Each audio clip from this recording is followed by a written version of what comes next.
Okay, you've all seen them. You've seen the terrible stock photos that people use on websites over and over again, the high five in person. They're terrible. So today I'm going to go through the 10 worst stock photos and most overused photos on the internet.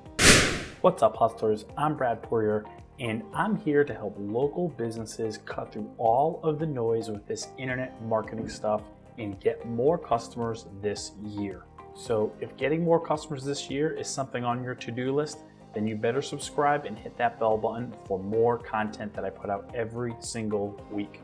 Okay, we're just gonna jump over my computer now. I'm gonna share my screen and I'm gonna show you the 10 most overused stock photos on the internet. They're so terrible. And again, stick around to the end because I'm going to show you my 3 tips to choosing better stock photos or getting better images on your site. So that way it can help you convert more of your visitors into customers. Okay, here I'm on this website called Snapper. They connect photographers with people, and so they have a nice blog article here called the 10 most overused stock photos. So we're gonna go through these right now. Okay, so the first one they call the success jump, and we see this came from Shutterstock. So they talk about, have you ever seen someone jump in Eureka when they reach for their goal?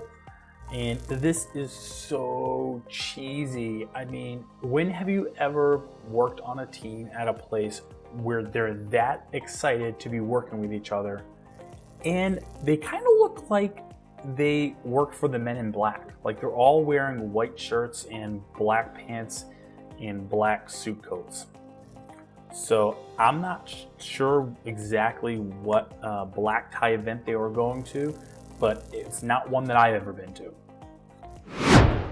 Okay, the second one here is called the Handshake. So it's a really up close handshake of 2 people, shaking hands. I guess this is supposed to instill trust in the viewer and the person, but candidly, it does everything but that, because I don't know who that person is. I'm not sure why they're shaking hands. Maybe they just shook a hand on like a really shady deal or something like that.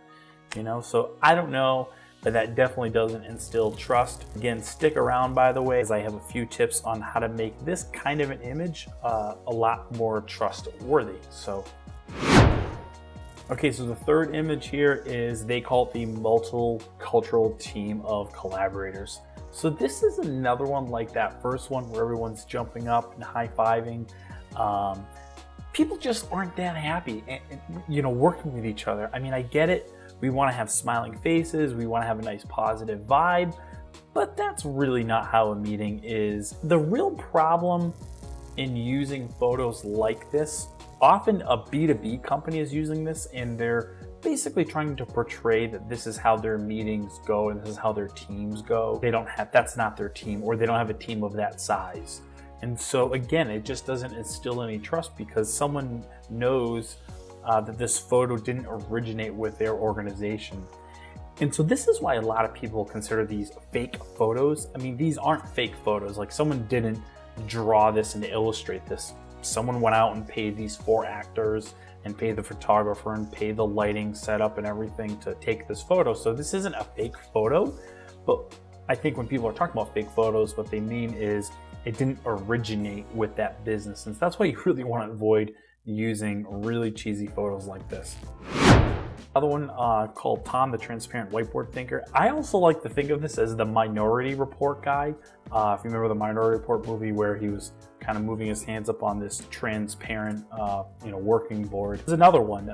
First of all, I've never used a whiteboard that's on a clear piece of glass, and he also doesn't look very happy. Oftentimes they look very intense. They're like really super focused. So he doesn't look really happy. So I'm not really sure what application I want to use it in. I don't want to use it. Okay, next we have Sean, the stress technology guy. Get it? I guess, technology can be stressful. Maybe a computer repair business is going to want to use this one. Something where people get frustrated from a software application that they use. One of the reasons I don't like these kinds of photos either is when they're breaking the 4th wall, like I'm doing right now. So I'm talking to you. This is considered the 4th wall of a camera. Using something like this, I prefer them to maybe be looking at the computer, because that's probably what they're frustrated with. and instead it makes the viewer think they're frustrated with them subconsciously. Okay, this is one of my favorites, Rebecca the Attractive Call Center Girl. Every time someone has, and you see this a lot in chat boxes when there's like a little chat box that pops up, which it's like, you know, that's not the person that you're going to be chatting with. Maybe that's the illusion that they want to put off. But this is what happens here all the time. You want to make it indicate, you want to indicate that you have a nice, friendly call center team. And in reality, it's probably just you. I've seen a lot of solo independent contractors. It's just them. I mean, if you call them, you're calling their phone. That's who you're getting in touch with. They'll use this on their website, maybe to indicate that they have some sort of a customer service team. Just be truthful, just be upfront. Don't try and pull the wool over people's eyes. This one's Steve, the corporate superhero. For some reason, this guy actually looks a little bit like Bill Nye the Science Guy. Is that just me? He actually looks like this little part right here. It almost looks like he was like a slightly younger, more chiseled kind of Steve Nye the Science Guy. Okay, I'm getting out of this rabbit hole. So this is another one. This is just silly. I'm not really sure what the point of this is. I mean, is he quitting his job right now? I mean, is that why he's like super excited? He's just kind of like breaking out like, I'm done with this place, you know? James, the businessman in the field. This is terrible. I hate these images. So this is probably photoshopped. I'm guessing he probably didn't run through a field, although it's possible. I mean, that's not that hard of a shot to pull off, but it's also possible they just had him jumping behind like a green screen and then kind of cropped him out and then threw him in like another field of like another stock photo. I'm not really a fan of it. It's just, I don't understand, you know, what they're getting at. Again, is he running away from his job? I mean, are you running to a new job, to a new career? You know, maybe, you know, Monster.com would use that photo. I'm not sure, but it's kind of a weird photo. The Seedling photo. Yep, so this is super overused. Anytime business wants to talk about the growth of their company, hey, we grow, you know, I get it. Every company starts somewhere. I'm a pretty small company. I just started about 6 months ago, so I'm kind of like in the seed state, I guess you could say. So does that really represent, though, the growth? I mean, does that really represent growth in the company just because everyone else has used it? I don't think so. Matter of fact, go ahead and tell me in the comments right now, what's the worst stock photo you've seen on a website? Just go ahead and describe it, or maybe even just link to a website that is filled with bad photos. Also, if you have a great stock photography site that you really like to use, paid or free, drop it in the comments. I'd love to hear what you guys use. Okay, that's basically it. So those are the most overused stock photos according to Snapper. And as promised, I'm going to give you my 3 tips for getting better images and better stock photos on your site. Okay, are you ready? Let's go. First of all, the first thing that you should be doing to get better images on your site is use your own photos. So perhaps if you're trying to instill trust in people and you want to have a handshake kind of photo, as I mentioned before, take a picture of you shaking someone's hand. I don't think it's really that difficult to find someone that you can just say, hey, can you come over here real quick? I just need to go ahead and shake your hand and just have a third person just take a picture. Or since, you know, where we talked about the image of the, you know, whiteboard guy, you know, writing on the transparent whiteboard. Why, if you have a whiteboard and that's part of your workflow and part of your process, again, just put your camera up on a tripod. I mean, you get a tripod for like 30 bucks. They're not that expensive.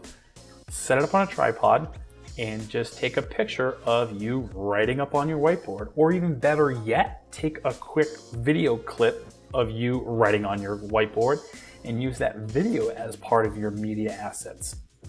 Okay, the second tip that I'm going to tell you is to don't be cheap with stock photos. So first of all, don't go to Google to search for any photos because they're just going to be so overused. As soon as you want to look, as soon as you start typing up, you know, growth startup image, you're going to get that image of the person holding up the pile of dirt with like a little, you know, plant that's growing in there.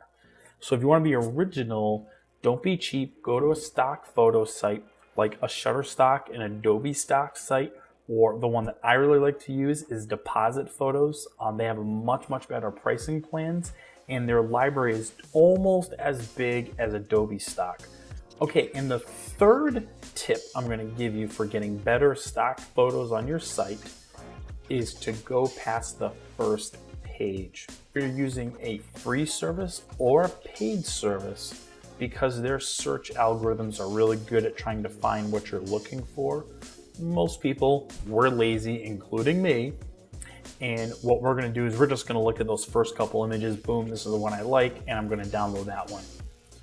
If you go to the second or perhaps the third page right away, and that's what you focus your time on, likely no one else is going to that second or third page, and so therefore you might find a photo that no one else has used before. That would be the third tip, again, is to go to the second or the third page.